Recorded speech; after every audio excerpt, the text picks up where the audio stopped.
So you're carrying around a D4 V2, but it gets a little bulky to have in your pocket constantly.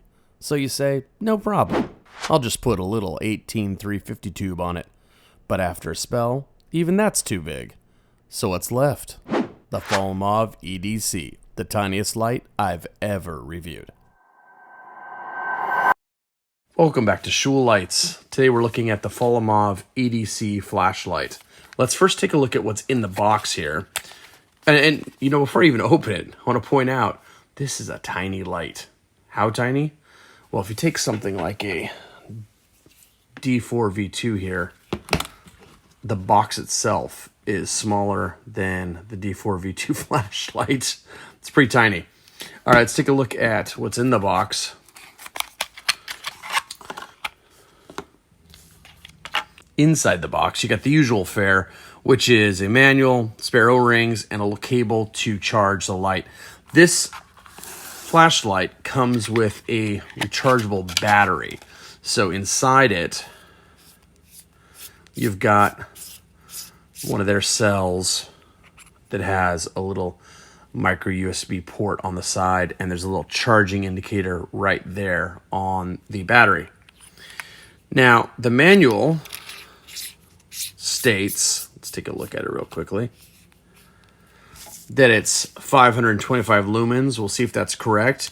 It's a pretty decent manual. It's got, was that Chinese? Let's see, I don't know, Chinese on one side, I guess, and on the other side, it's in English, and it's got a little chart here that specifies the LED as a Cree XTE.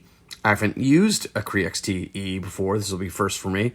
And it says that it comes with a 14300 battery. We'll get to that in a moment, but let's take a look at the size of this thing. It is tiny. Okay, so what's tiny? Well, first off, if you can't tell how tiny it is in my hand, I mean, look at that. The thing is tiny. Did you see it bouncing around just a moment there? I didn't mean to fumble it, but I kind of fumbled it on camera. It's so lightweight. It's incredibly lightweight, and the battery's in it right now. Let's take a look at the weight of it. Turn this on. Oop.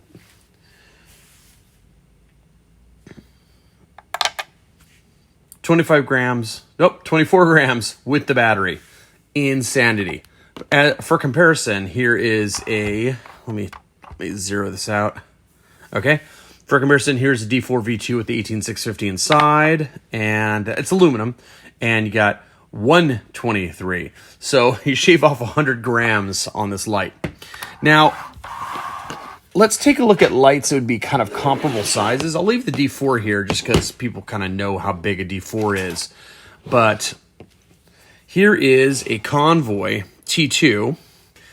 Here is a Through Night T1S. And then here is the little bitty Folomov EDC. Look at that little guy. So tiny. And it's small diameter-wise, too. Take a look at the diameter difference between these two lights.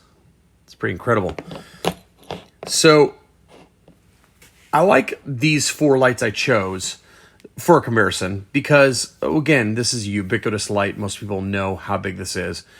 But I also want to point out that this is an 18350 light, so it's already very, very small for an 18350 cell. So this cell here is like a short 18650, right? It's just like somebody kind of cut it in half. Well, to get this light that small, what they more or less did was take a 14500. That's the cell that's here in the Convoy. Okay, took this guy and they kind of chopped it down. And so you end up with the cell that is inside the light, which is called a 14300. There you go. So that is a tiny, tiny little cell. It's the first time I've ever seen one of these.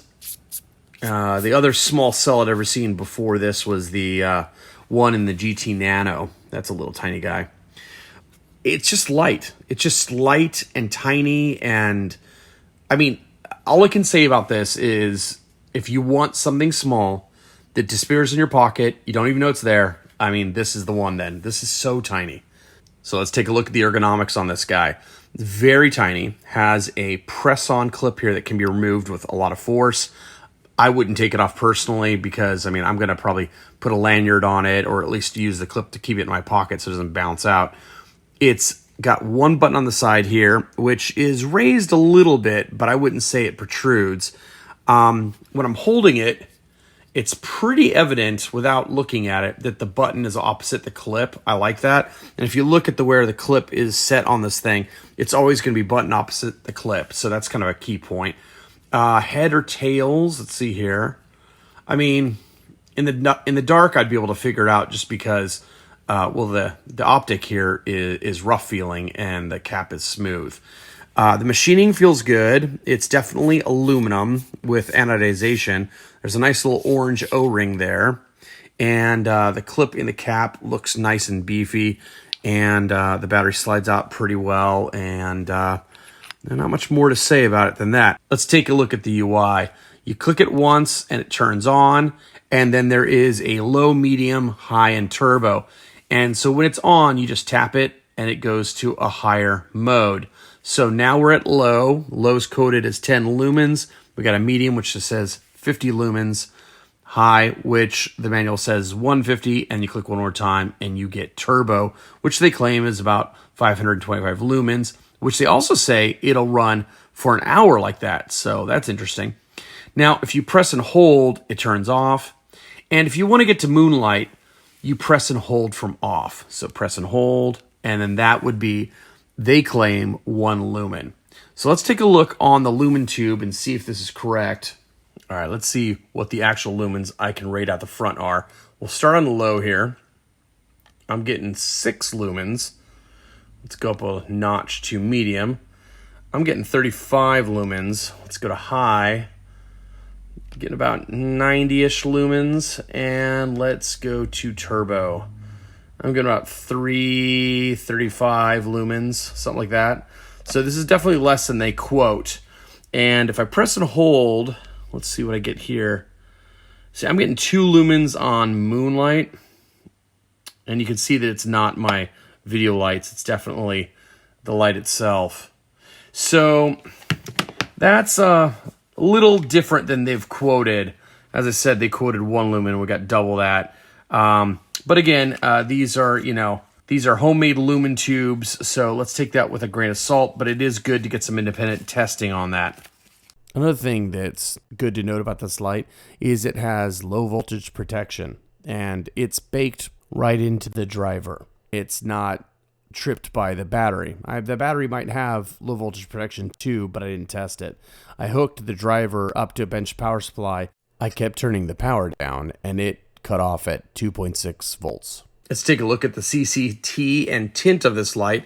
It's not something I do for every light I ever review, but I definitely do it for EDC lights, and that's what this claims to be. Well, it clearly is. It's tiny, and it's an EDC light.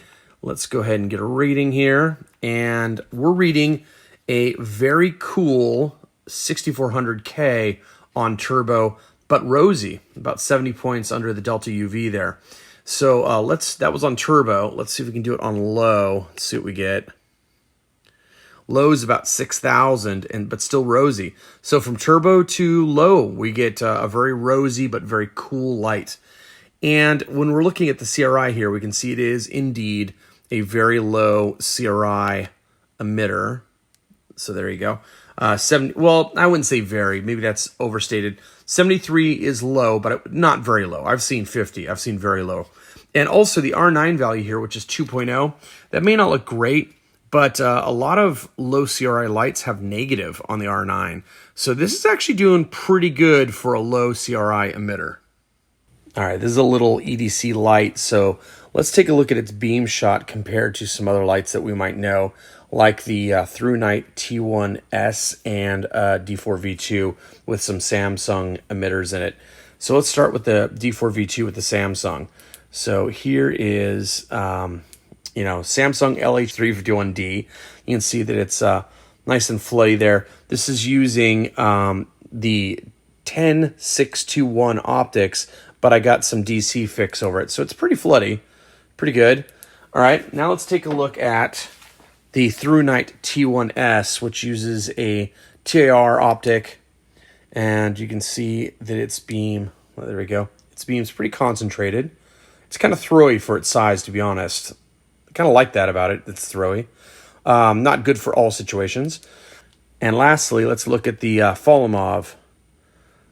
It's much floodier, isn't it? Much floodier than the T1S. Let me turn it off for a second and go back to the T1S. See, the T1S has a pretty hard hotspot that you know I'm following around here, and the Folomov is much more spread out. Let's take a look at some white wall and see how that looks. All right, here's a door frame for size. You can see that I'm about maybe 3-4 feet away from the door. Let's take a look at the T1S first, and you can see it's got kind of a hard spot. It's kind of throwy. Let's take a look at the Folomov, and you can see that it's a much wider, more usable area for a little tiny guy. But I also want to point out, and I don't know that I noticed this with my eyes, but it does have some PWM that's detectable on camera. So for example, if I take the ThruNite here and I lock the exposure, when I come to the Folomov here, you can see that pretty much at all levels, you see the PWM, the pulse wave modulation is showing up on the video. It's not something I was noticing with my eyes. Let me take a look again. Yeah, I'm not seeing it. But it's definitely something we saw in the video. This Folomov EDC is a great little light, especially for the price. It's $24.99 on Amazon, and Folomov wanted to get the word out there, so they gave me a little coupon link that I've got in the description of the video. They'll take another 10% off, and you know, for something that's just around 20 bucks, this is a complete kit. Slip it in your pocket, have a really tiny little light that just disappears. So if you're looking for a tiny little EDC, I think this is a strong recommend. The only thing that I would mention is that it's a very cool CCT, as we noticed in the CCT portion of this video. It's about 6,000 K, but it was a rosy tint. The CRI wasn't very poor for a low CRI light. So I think this is a great little light, and if you want a little tiny EDC that you can just slip in your pocket and forget it's there, this would be a great flashlight to add to your collection.